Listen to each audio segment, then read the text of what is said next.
가격이 이렇게 변동성이 좀 크잖아요. 그러니까 내렸을 때 살려는 마인드를 가지고 있어야 돼요. 추세적으로는 올라가겠지만 장기적으로는 그래도 한번 떨어졌을 때 그때 살 수 있는 현금을 비축하고 있는 게 좋겠다라는 거죠.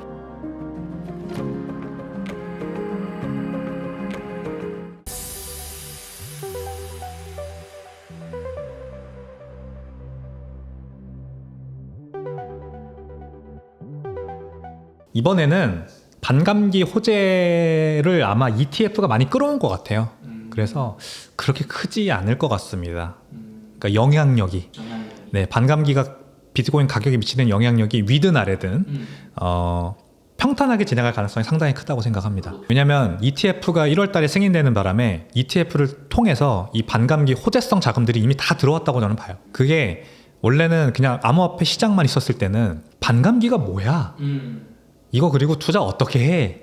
이거부터가 먼저 이 선결 조건이었어요. 근데 ETF가 딱 뚫려버리니까 그냥 자금이 그냥 반감기라는 게 있대. 그리고 이게 공급량의 반으로 주는 거래. 야, 그럼 한번 해보자. 가격 오르지 않을까? 해보자. 바로 할 수 있게 된 거죠. 그래서 넘어올 자금은 그때 다 넘어왔다고 저는 생각을 합니다. 그러니까 반감기가 지나면 실망 매물, 이제 호재가 끝났으니까 이익 실현, 실망 매물 이런 것들이 이제 나오면서 단기 급락을 할 가능성은 오히려 있는데 반감기가 이제 딱 도래했을 때 가격이 막 솟구치거나 아니면은 장기적으로 추세적으로 올라가거나 이게 몇 개월 동안 이어졌거든요, 보통은. 근데 그런 장은 이제 좀 안 나올 가능성이 크다라고 생각합니다. 가능성이 있다고 봅니다. 이제 30% 하락은 상승장에서는 흔히 있었던 일이에요. 지난 상승장에서도 몇 번 있었기 때문에 33%도 그런 거에 근거해서 아마 나온 계산이 아닌가 싶습니다. 과거 사이클들을 봤을 때 한 번 호재가 끝나면은 크게 빠지는 게 30% 정도 되더라. 이게 이제 역사적으로 보여지는 부분이거든요. 그래서 JP모건의 이제 예상은 타당하다고 보고요. 저도 이번에 그 ETF 때문에 워낙에 급격하게 자금이 많이 들어왔어요. 한 120억, 130억 달러 정도 되는 자금이 한 3개월 상간 들어왔단 말이죠. 근데 거의 대부분 저는 호재성, 그 반감기 호재를 보고 들어온 자금일 거라고 봅니다. 그거보다 더 장기로 보고 있겠지만 일단 1차 호재는 반감기. 그러니까 반감기가 지나면 떨어지겠지 생각하고 아마 한번 그 이익 실현을 하지 않을까. 그렇게 생각을 하거든요. 그러니까 30% 빠지면은 그 모습 보고 다시 들어오는 자금이라는 거죠. 그래서 뭐 일단은 그렇게 큰 자금들이 나가면은 이제 개인 투자자들도 좀 따라 붙을 거고 그러면은 30%, 33% 하락은 충분히 나올 가능성이 있다라고 생각합니다. JP모건도 많이 틀렸고 걔네 말 믿고 투자했으면은 누구나 다 부자 됐겠죠.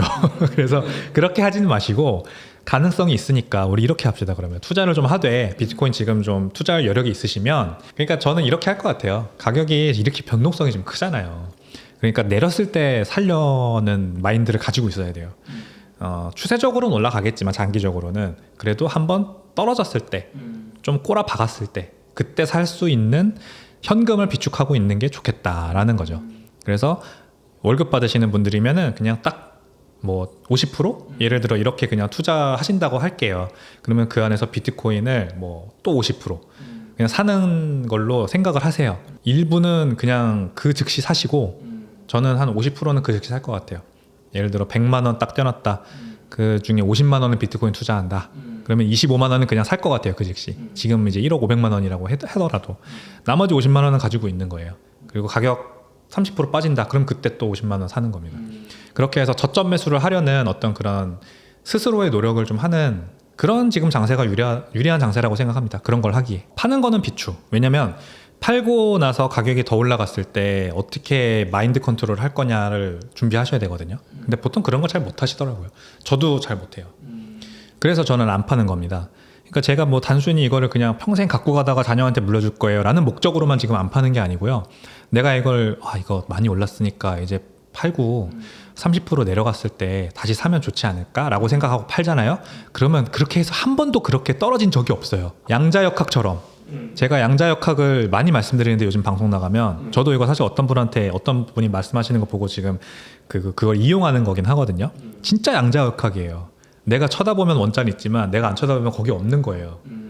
내가 사면은 뭐 내가 팔려고 마음 먹고 있으면은 희한하게 계속 올라가요. 그리고 내가 팔면은 희한하게 나한테 이제 다시 그 가격이 안 와요. 얼마 정도 떨어지면 사야지 하고 준비하고 있잖아요. 안 떨어진다니까 계속 올라가요. 그러면 이제 포모가 막 찾아온단 말이에요. 그러면 아이씨 내가 잘못 판단했나 보다 하고 막 사잖아요. 그때부터 떨어진다고요. 제가 이거를 5년 동안 이 업계에 있으면서 여러 번 경험을 해봤습니다. 아마 많은 분들이 공감하실 거라 생각하고, 그러니까 욕심이에요. 욕심. 딱 상투에서 잡아서 팔고 뭐 바닥에서 발바닥에서 잡아가지고 올라가는 거 다 먹고, 이게 욕심입니다. 이러지 마십시다. 우리 그냥 편안하게 계속해서 꾸준히 모아 나가다가 제가 이제 자주 말씀드리는 인간 지표 같은 게 나와서 이제 진짜 과열됐다 싶을 때 그때 일부 익절하고 나오시면 좋을 것 같습니다. 저는 점점 그 믿음이 깨지고 있습니다. 안 될 것 같아요. 저는 확실하게 말씀드립니다. 왜냐면 그렇게 말하는 사람들이 너무 많아요. 벌써 그 18개월 상승 랠리에 대해서 말하는 분들이 진짜 많고, 제가 느꼈을 때 혼자 그렇게 느끼는 건지 모르겠는데, 그렇다고 하더라도 제가 이렇게 많이 듣는다는 건 좀 이상하거든요. 비트코인의 사이클과 랠리에 대해서, 랠리 기간에 대해서 이렇게 많이 얘기하는 걸 본 적이 없습니다. 제가 누가 어디 나와가지고.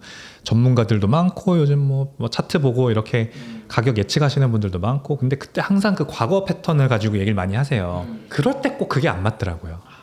인간의 행동이라는 건 결국 군집화된 인간의 행동의 어떤 하나의 결과물로 모이는 어떤 그 특정 지점에서 어떤 행동의 결과가 나오는 거 아닙니까? 그러니까 모든 사람들이 비슷하게 행동을 하다가 발을 맞춰서 걷다가 그 발 맞추는 보폭이 똑같아지는 그 어떤 특정 시점에 이제 가격 상승이나 하락이 나오는 거죠. 근데 이렇게 먼저 사람들이 이제 그걸 알아채는 사람들이 많아졌잖아요. 그러면 이제 그 보폭을 안 맞추거든요. 다르게 보폭을 맞춰 나가는 사람들이 나오기 시작합니다. 그러면은 그 결과가 안 나옵니다, 보통.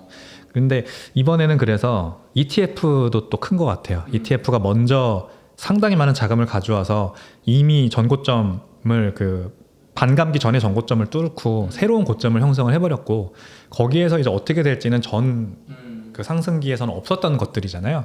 그러니까 이번에도 똑같이 반감기 지나고 한 18개월 정도는 이제 상승 랠리가 펼쳐질 거다라고 하는 게 맞지 않을 것 같다는 생각이 듭니다. 근데 이게 뭐 그래서 더 빨리 상승기가 끝난다, 아니면 이제부터 하락한다, 이런 말씀을 드리는 게 아니에요. 아예 다른 장세가 펼쳐질 거라고 생각합니다. 예를 들어 한번 재밌게 얘기해보면, 지금부터 막 하락하는 거예요. 추세적으로 1년 동안 앞으로 2025년 중반까지 슬금슬금 빠져요. 재미없게. 그래서 이제 질려가지고 사람들이 비트코인 다 투자 안 해. 끝났나 보다. 그럼 다 나가요. 그때부터 수직 상승. 모든 이 스피니치 핸드들을, 시금치 손들을 다 떨어뜨리고 오로지 다이아몬드 핸드들만 돈을 벌 수 있는 그런 영역으로 우리들을 데려갈 가능성도 있다고 저는 봅니다. 진짜 이거는 완전히 뭐 자리를 깔아야 되는 그런 뭐 질문이잖아요. 그렇게 되면 좋겠습니다. 저는 그냥 희망을 섞인 말씀을 드리면은, 지금부터 계속해서 추세적으로 하락하다가 비트코인 가격이 재미없게 횡보한다, 그리고 추세적으로 하락한다, 그래서 비트코인 1억 찍고 끝인가, 이런 뉴스가 막 나오면서 이제 성장 동력이 안 보인다, ETF 말고는 호재가 없다, 막 이러면서 투자를 이제 아무도 안 하고, 모든 사람들이 비트코인 끝났다 할 때 갑자기 구글이 비트코인 투자 우리 하기로 했다, 뭐 이러면서 비트코인에 다시 한번 큰 호재가 터지는 겁니다. 트럼프 이제 올해 말에 미국 대선이 있잖아요. 그때 당선된 그 대통령이 미국은 이제부터 비트코인을 뭐 국가적인 어떤 아젠다로서 삼으려고 합니다.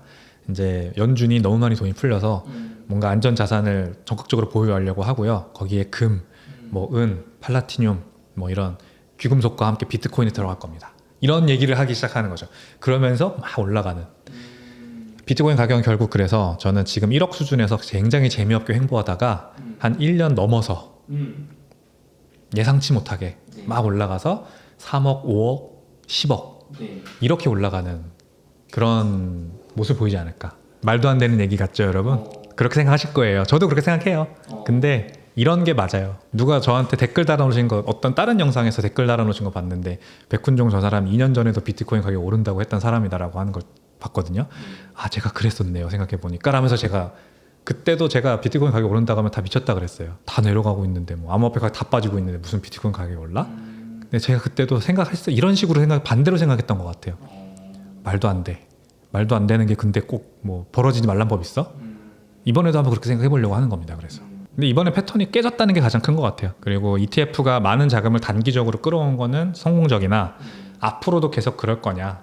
뭐 일단 호재가 한번 반감기 호재가 한번 끝났고 그 다음에는 어떤 뭐 눈에 띄는 큰 호재는 지금 보이지 않는 그런 상황이니까 그런 게 없기 전에는 그러면은 계속 횡보하고 지지부진하게 그리고 이제 단기적으로 위험 자산에 이제 돈이 많이 들어오게 하는 기준금리 인하도 점점 그 가능성이 희박해지고 있고 그러니까 이제 제가 서두에 말씀드렸잖아요. 금리 인하 못 한다 연준이. 그러면은 장기적으로 비트코인의 호재라니까요. 그러니까 1년 뭐 2년 3년 이렇게 길게 봐서 올라가지 지금 또 막 이렇게 올라갔다가 또 조금 내려갔다 또 막 올라갔다 이렇게 18개월이라는 기간을 딱 정해놓고 올라가지 않을 거라고 저는 생각합니다. 그거는 아니고요. 결국 1년 동안 막 올라갈 거니까 지금이라도 사라라고 하는 거는 1년 후에 고점 찍을 거니까 그거 보고 사라는 거잖아요. 아니라는 거죠. 지금 사가지고 올라갈 수 있어요. 근데 1년 후에 보면은 지금보다 낮은 가격일 수 있다는 거죠. 1년 후에 지금 가격이 얼마죠? 1억 500인가요? 네. 1년 후에 8천만 원, 7천만 원 돼 있을 수도 있다니까요. 그렇게 하는 게 추세적인 하락이 1년 동안 앞으로 추세적인 하락이고 네. 그렇게 지지부진하게 횡보 및 약보합하다가 모르겠어요. 3년 후? 뭐 시간 그냥 막 말하는 겁니다. 뭐 그거보다 아무튼 예상치 못한 기간을 넘어서 갑자기 상승할 가능성도 저는 이번에는 그게 크다고 봐요. 저는 이렇게 봅니다. 그 1920년대 로어링 트웬티스라는 말이 있었죠. 그 1차 세계대전 끝나고 돌아와서 미국이 굉장히 이 전후 복구를 위해서 노력을 하면서 굉장히 이제 우리가 지금 가정에서 쓰는 많은 기술들이 그때 나왔어요. 냉장고, 뭐 세탁기, 팩스머신, 뭐 모든 것들이 그때 나왔고 사무실 생산성 또는 가사 노동의 생산성이 그때 굉장히 늘어났죠. 그래서 20년대 내내 주가가 엄청 올랐습니다. 자동차 대수도 그때 엄청 늘어났고요. 그러다가 30년대 대공황이 터졌죠.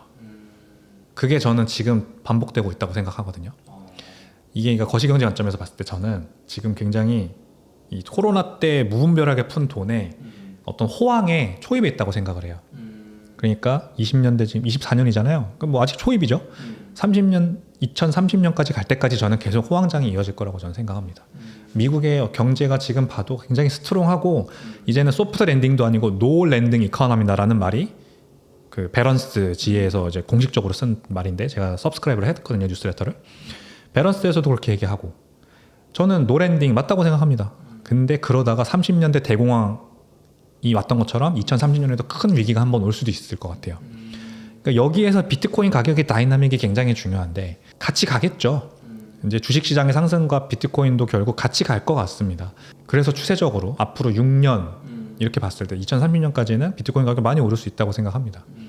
한번 떨구고 가겠죠. 하지만 지금 이렇게 과열된 모습이 비트코인의 모든 뭐 주가 지수나 뭐 아니면은 뭐 대표적인 부동산이나 뭐 다른 이제 안전자산이라고 표현되는 것들과 대비해서도 많이 올라 있는 상태이기 때문에 떨구고 갈 가능성이 커요. 금도 한번 떨구고 다시 갈 가능성이 크다고 저는 보고요. 다만 2030년까지 봤을 때 가장 큰 수혜를 볼 것 같습니다. 이 대세 상승장에.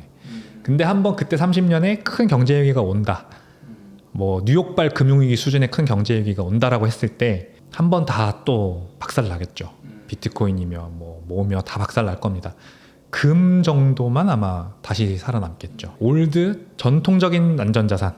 그런데 비트코인은 다시 거기서 리바이브 할 것 같아요. 안전자산의 수가 그렇게 많지 않아요. 생각보다. 그러니까 안전자산이 뭔지 찾으려고 사람들이 많이 노력을 할 거 아니에요. 뭐가 안전자산이야? 이제 미국 국채 못 믿어. 미국 예금 못 믿는단 말이야. 뭐에 투자해야 돼? 금이 가장 대표적이겠지만 뭐가 있을까 찾으려고 할 때 비트코인이 또 부상을 할 거예요. 그럼 거기서 또 가격이 올라갑니다. 그래서 아주 이런 모습이 계속해서 벌어질 거예요. 이거는 이제 10년을 20년을 놓고 보는 거거든요. 그러니까 몇 년 단위로 이렇게 될 건데 지금이 올라가는 중인 거는 맞지만 한번 또 떨고 갈 가능성이 크고 2030년에 한번 크게 올라가서 거기에서도 큰 이제 피크를 찍을 가능성이 크지만 그 다음엔 또 빠질 거고 결국 그 다음부터는 또 다른 이제 큰 경제 위기로 인해서 가격이 올라가는 이제 비트코인은 결국 그런 어떤 위기의 강한 면모를 보면서 계속해서 가격이 또 올라갈 거라는 그런 생각입니다.